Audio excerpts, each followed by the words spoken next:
Because I always tell people, even in my company, one of our core values is the art of possible. Don't tell me something's not possible, because a young girl from Sudan in Africa should not really be here. There's 1,000 reasons why somebody would have said, well, you're not able to do this, well, you can't do that. Well, there's multiple reasons, but I didn't let that stand in my way. So how many of you guys here have big dreams? Okay, I'm going to walk you through what to do with those dreams. Are you on me? Are you with me? Yes. This is what you're going to do to turn your dreams into reality. Dreaming big is step number 1. Number 2 is you have to believe in yourself. Because a lot of us have dreams. A lot of us talk about our dreams, but many of us doubt our ability to actually make them true. Is that right? We have a little negative Nelly that's built inside us. A little, no, you can't do that. No, you weren't born to do that. No, you're not skilled enough to do that. No, you don't have enough money to do that. You're not talented enough, right? You're not smart enough. You're black. You're a woman. You're African. Oh, wait until I tell you I'm a Muslim, right? So talk about a triple whammy, right? So if I believe that being a woman or being African or black or being a Muslim is going to hold me back, I wouldn't be where I am today. So you have to believe in yourself. You have to believe, and I'm going to just say this also in higher power. All of you guys here probably believe in God and Allah and Jesus and somebody, but I want you to know that was a big part of my story too, is not just believing in myself, but believing that there's a higher power that is going to help me through this journey. You guys with me? Yes. You can't do it alone. We got to get some external help to make this happen. All right, next step, seek knowledge. If you have a big, bold dream, and you believe in yourself, you can't just go do it without seeking any knowledge or being an expert or learning about that area. So again, that's another area that I see people do, is they have a big dream, they believe in themselves, and then they want to go do it, but I'm like, but you haven't even learned about it. You haven't studied. Pick up a book, go talk to mentors. Learn, whatever this area is that you want to go into, go actually learn and acquire the knowledge. Because I will tell you, what gave me the confidence to start my business was I had already experimented, I had already tried it while I had a full-time job, I was already practicing what I wanted to do, and I started to feel more comfortable and confident in my ability. I didn't just do kind of like a cold turkey, start something new with no background, no experience, and no knowledge on how to do it. All right, you with me? Next one. Experiment and learn. So a lot of us, when we want to go do something big, we don't experiment. Are you guys familiar with Lean Startup? Have you heard about Lean? All of you entrepreneurs out there should be reading about Lean Startup. Lean Startup talks about experimentation. It talks about creating an MVP. What is an MVP? I gotta have some Lean Startup. What is it? A minimal viable product. What is the smallest thing that I can experiment with that can test my theory and my hypothesis that what I offer is actually valuable? Can I even offer it for free and just see if people think it's valuable? Whatever it is that you want to do, that you want to offer, and I'm not just talking about being an entrepreneur and starting your own business. This could be for you as an employee or as a leader inside your current job. Whatever it is that's your idea, whatever change you're trying to make, you have to experiment with it, test it, and get feedback from people. I have seen people do analysis paralysis, where they plan for how many, like 3 months, 6 months, 9 months, before they'll take the first step, and actually trying to just test it out. Just go to a couple customers and see what feedback they'll give you. Be fearless, just do it. So you guys heard about just do it quite a bit. I've heard a couple people talk about it. But at the end of the day, you really need to not hold yourself back. This is where I don't want you to constantly say, but I'm not ready yet, but I'm not ready. Some of us get too comfortable in writing the business plan that takes forever, perfecting the business plan, perfecting the financial statement, worrying about the marketing. Like, we sit in planning forever and just don't take the first step to actually, okay, now let's just go do. Let's go make it happen. Let's go test this out. Experimenting will really help you because it's not big bang. You're starting to get feedback early on what it is that you're trying to do. Set goals and stay focused. Another flaw that I've seen from some of my fellow entrepreneurs is that they're awesome at starting a business. They launch it, but then they start another one, and then they start another one. Have you guys been around any folks that do that? Start again, start. The problem with business is starting is really cool, finishing is really hard. Businesses take so much investment, so much time.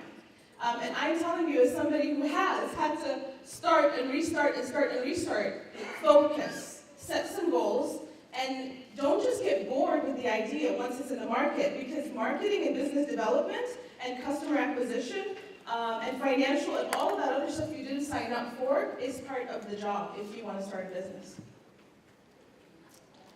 Be real. So when I talk about being real, I really mean that because as a leader, nobody's going to trust you if they don't believe you, right? If you have that fake face, if you've got that on your big boss, I'm your big manager, you report to me. We talk about in my company, the worst word to use is the B word, right? Nobody calls me a boss, or the other one either. I'm just a fearless leader. I'm just the leader that helps us move forward. But I think a lot of us, without meaning to, when we get into leadership positions, we start to act like the big boss. And I think it's maybe because in our culture, even for me in the Middle East, managers are the ones that got the big office. Managers are the ones that you report up to.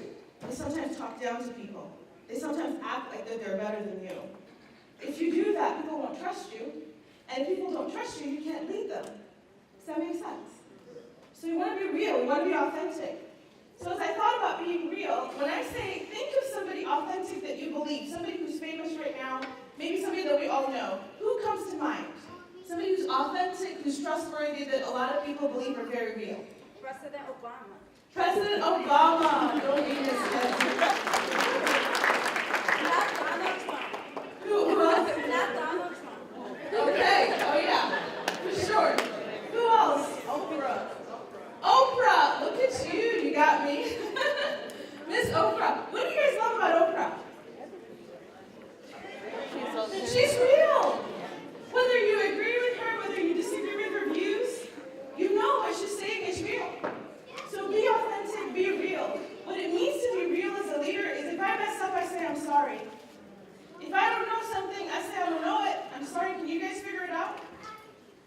You have to have humility. So part of being authentic and being real is having the humility to say, I don't know that answer, or I messed up, or that wasn't the right thing for me to do, or you know what, can you give me feedback? Because God knows I'm flawed. Are you all flawed, or is anybody here perfect? So if you're perfect, I want to talk to you. So I have lots of flaws, and I accept feedback very much, welcoming it, regardless of if somebody's, my employee or my manager, it doesn't matter. The next part of being real as a leader is giving feedback in a very open and honest way. Have you guys read this book yet or heard about it, Radical Candor? All right, so Radical Candor, in my company, we lead with love, but you're going to get some feedback. So you're going to have some thick skin. The good news is even when we give you that feedback, we'll do it from a place of love. We won't do it from a place of judgment and not to make you feel bad. Why do you think it's important to give people feedback on how they're doing as a leader? Come on, y'all know this. So they can grow. Yeah. If you care about people, you have to tell them the truth about how they're coming across. Have you ever had a family member or somebody in your office that is not present, is not aware of how they come across? They're either really intimidating, they're really obnoxious, they're too quiet, right? People are afraid and intimidated by them. If you know what I'm talking about, right? I'm sure you're starting to think of some of those folks. So how do you give them feedback from a place of love so they can actually grow? The easiest thing to do is to not give feedback. And the reason we don't give feedback and we're not open and honest is because we're worried about defensiveness. We're worried about them giving us feedback right back at you, right? And here's what you're not doing well. So as a leader, I'd love for you guys to read this book. Kim Scott has some really amazing videos online as well about as a leader and you have a team that you lead, you need to be open and honest. Don't brush it under the carpet and don't go tell other people about what this person's doing. That's the worst thing you can do. That's called planting weeds. Wow. Planting weeds is when I don't tell you how you're doing, but I don't tell her how you're doing. And then she goes and tells her, and so all of a sudden there's a weed garden that's forming around you. In our company, in our culture, we talk one of our core values is we don't plant weeds, we plant seeds. Look at you. Yes. We plant seeds, we pluck the weeds. We actually say, I'm so sorry, I think I accidentally just planted a weed about somebody else, let me pluck that. I'm sure they had good intent. The last thing I want to tell you about being real is having courage. I'm going to tell you a very quick story. So I was in this executive workshop with about 30 senior level leaders, people that I respect a lot. and it was called Bringing Spirit to Leadership. It was a really amazing, have you guys ever been on these leadership retreats? It's multiple days, multiple locations, you kind of go once every 3 months. It was awesome, and this was like my first time meeting all of them. We had spent an entire day together, and one of the things that was starting to bother me, like when we first all met, I'm very outgoing, you can tell, right? So I'm really nice, friendly, just talking to everybody. On the wall, they had this big line that showed Christianity and Islam. And it showed that in the year 2050, Islam was going to go up, Christianity, like there'll be more Muslims and more Christians. And right over there, they had like a face of a woman that had the niqab. You guys know what the niqab is? What do you think that wall meant? Or how does that wall make you feel? Whether you're a Christian or a Muslim, how does that wall make you feel? Fear, right? I mean, I don't care what side of the table you're on, an idea that there's going to be more Muslims than Christians just doesn't sound that great to anybody right now in the world because of all of what's happening. So I realized that picture was probably going to invoke some fear. But I kept it inside. I kept it inside because I was getting along with everybody. Everybody loved me. I loved them. I don't even think anybody knew I was from Sudan or even realized I was Muslim. So I was just getting along. But on the next day, we did a reflection workshop. And while I'm sitting there and everybody's going through their reflection, one of the senior leaders that's there says, I just feel like we need to be open and honest. You know, Muslims, those Muslim people, their Quran actually tells them that they need to kill. Why are we faking this? Why are we trying to be all accepting? Why don't we say it how it really is? They are. Islam really is about terrorism. So now what do you think is happening to me? I mean, I can't even describe to you how shook up I was at that moment.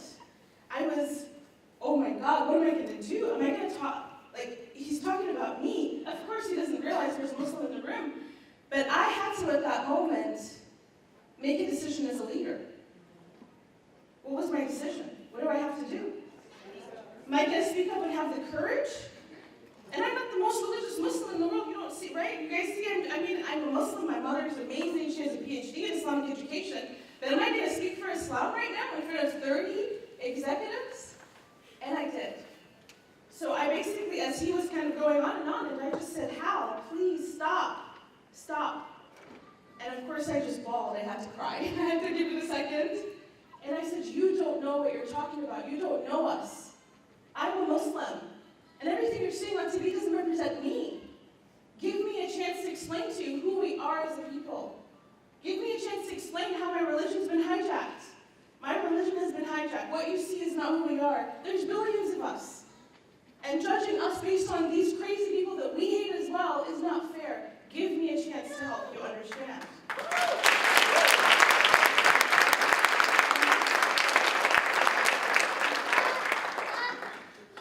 I had to wear, the next morning, so after I did that, of course I was very afraid, because having courage, right, you're worried about consequences. So I was very afraid, but what happened is everybody came to me after that and said, you've changed my mind forever. You've changed my mind forever in my perception of Muslims. And what I did in the morning, they asked us for reflection. I came and I had a scarf on me, and I wore the hijab. And I just said, you know, just like you loved me yesterday without the hijab, I hope one day if you ever see me or any other woman wearing the scarf, don't be afraid of us. We're just like you, right? That I just had a choice. Women have a choice to wear the hijab. And I'm not telling you guys to go out there and have to be political or religious, but what I'm saying is part of being real as a leader is to have courage, to actually be yourself and show who you really are, because those moments can be transformative to everybody around you. Cool? All right. Are you staying with me, or is your stomach talking to you right now? Your stomach's talking to you. Okay, I'm going to speed this up, I promise you. Lead with love. So lead with love, you can't love people without leading them, but you cannot lead people without loving them. You can't lead people if you don't love them. Do you love that? That's pretty cool, right? So how do you love? Here, I'm going to do a quick exercise because I know all of us are tired. Have you guys heard of emergenetics? It's actually created right here in Omaha, Nebraska by Dr. Gail Browning. Have you heard of emergenetics? We use that at work. I've learned it from my customers, Blue Cross Blue Shield, Mutual, so many of them use it. So let's just do this quick test. It's like a way to analyze your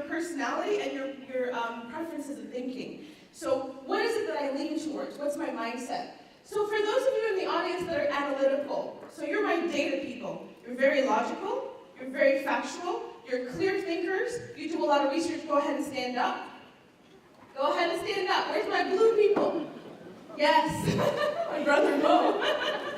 Logical, right? Analytical. You learn by rational analysis. Why do we need blue on our team? Why do we need this talent? What do you guys bring to the table? What? Structure? Data. Facts. Right? Strategy. Problem solving. These folks around here, if you want to solve a problem, those are your folks. Thank you very much.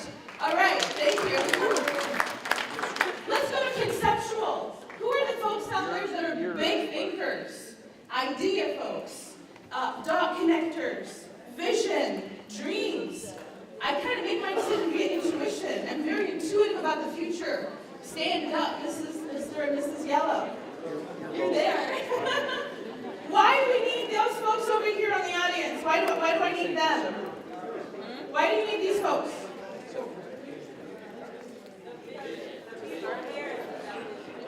The people perish without vision. I love it. Thank you. Sit down. You all would not be here if it wasn't for a vision. Do you guys understand that? The reason we are all here is somebody has the vision that we should be here. Now, let me tell you what you need on top of vision. Green, structure. Some folks out here are detail-oriented. They're plan-driven. They have the checklist. They know who's going to show up, and they know we're right now behind schedule. Who are those folks? Stand up. Stand up. Plan-driven. Awesome. Why do we need those individuals? Because we got to get stuff done, right? We got to get stuff done. Thank you. Have a seat. And last but not least, my favorite people.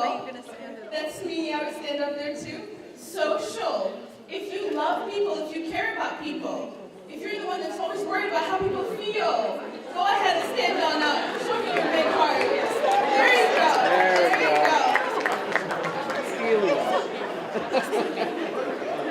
Why? I can tell this audience is about love. All right, sit on down. Why do we need my red? Why do we need red? Because you got to bring heart. You got to bring heart into everything that you're doing. And that's what I want to talk to you about. Lead with love. Leading with love is really bringing out the red side of you. Even if you don't have red, but you're a leader, I'm going to challenge you to learn how to be red, how to be social, how to be empathetic, how to care about the people around you. Because leadership won't happen if you don't do these things. Leadership is about compassion. It is about understanding. It is about giving people feedback. It's about growing and mentoring. For those of you that think leadership is about task management and getting work done, that's tactical leadership. That doesn't move a company forward. That means that you haven't moved forward yet in your leadership journey. We start as managers. Managers manage work. Leaders lead people. Do you know the difference? Work needs managers. People need leadership. Coaching and mentoring, encouraging, disciplining, inspiring, that's a leader. This is my team at work. This is just a portion of them. There's about 85 of us now. But I wanted just to show you, we still have time to show a 1-minute video? Or I can wrap it up. I can wrap it up. Let me go. Okay, this is called our culture wall. If you come into our company, I think you saw it. Do you see that wall back there? When you walk into our company, I built this wall on purpose. I said, look, we are going to hire for these values. We're going to let go of people for these values. So I don't want anybody in the company to be confused on what our cultural values are. Here they are. We do what we say we're going to do. We are trusted partners to our customers. We practice what we preach. We don't just say stuff that we don't actually do. There's a video out there that talks about, it's called Conscious Leadership, being above the line. And everybody in our company has to watch that video. And so we always say we need to be above the line, not below the line. We are servant leaders. What does servant leadership mean to you? Servant leadership. What do you guys think it means? Humility. Being out in the fields with the people. Understanding that your role isn't to be the big boss and everybody reports to me. that are closest to the work. It's those teams that are closer to the customer are the ones adding value. We are thought leaders in our space. There's a wonderful book by Patrick Lencioni called The Ideal Temporary, and it talks about being humble. Raise your hand if you're humble. Those are my people. Why did you not raise your hand, the rest of you guys? You need to be humble, right? Ego is not attractive, let me tell you that. And for our company, once I start to see the big ego, it doesn't work for me anymore. It really doesn't. Because we're all created human, we're all created equal. So ego is not attractive at all. Hungry means I don't gotta tell you what to do. Just do your job. Come ask a question. But hungry, people that don't have hunger, and I'm just telling you this because as you're looking for jobs and growing, that's what leaders are looking for. Hungry are people that are proactive. They don't need to be told what to do. They're not going to twiddle their thumb all day and say, hey, I get to coast at work. If you want to coast at work, then definitely don't come to a startup or to a small business. Because we work hard. We play hard and we work hard. Smart. Smart about relationships and people. We are one team. We love positive energy. I am allergic to negative energy. Being a woman from Africa and hearing all the reasons why something's not going to work, I just won't have it to work at all. So if you're going to come work in our company, I always say positive energy. What's possible? Don't tell me what's not possible. What is possible? Because if there's a will, there is a way. We care deeply about each other. So that's the red side. We care about our customers and we care about each other. That's why we lift each other up. We take care of each other. We don't talk about each other behind our backs. And if we do, we come and apologize about it. We stand up for it. We plant seeds and we don't plant. You got it. All right, I'm going to skip this video.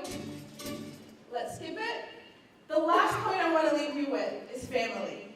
Everything I just told you would not be possible. I would not be able to give this much love if I didn't have love at home. If I didn't have a support system at home.